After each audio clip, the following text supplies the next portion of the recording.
Many people struggle daily, feeling like they don't measure up, like they're just not good enough. It might even seem like self-criticism is just a natural part of being human. But what if it doesn't have to be?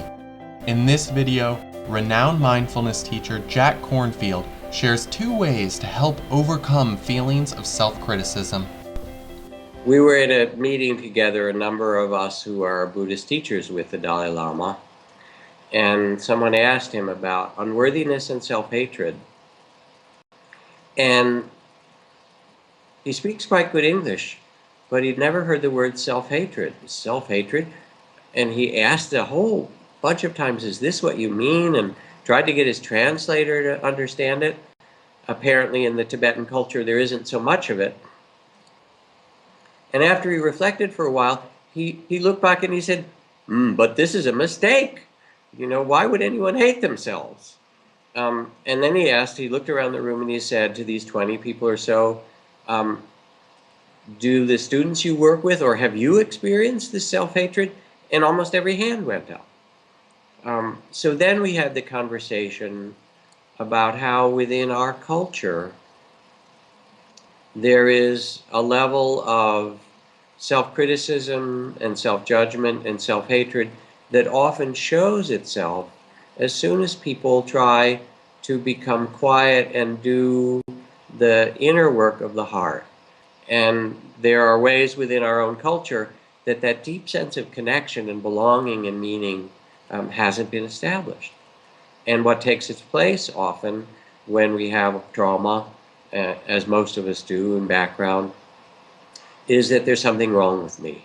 There's shame, there's guilt, there's unworthiness.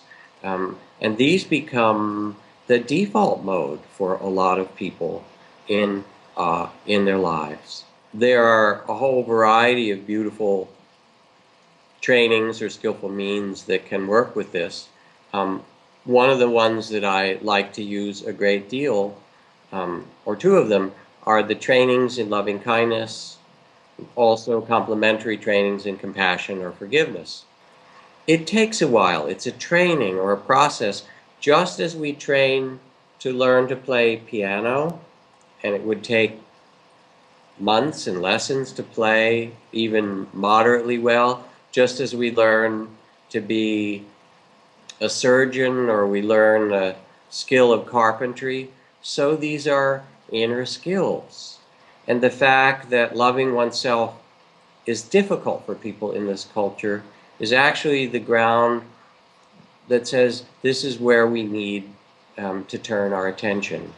And with it, it begins to transform healing, because the physical healing practices that come through contemplative life are also a directing of loving kindness toward the illnesses in your body for healing.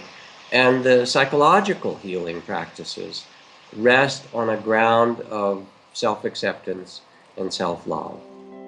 When feelings of unworthiness and self-hatred creep in, it can be essential to have strategies that can help people build their capacity for self-compassion.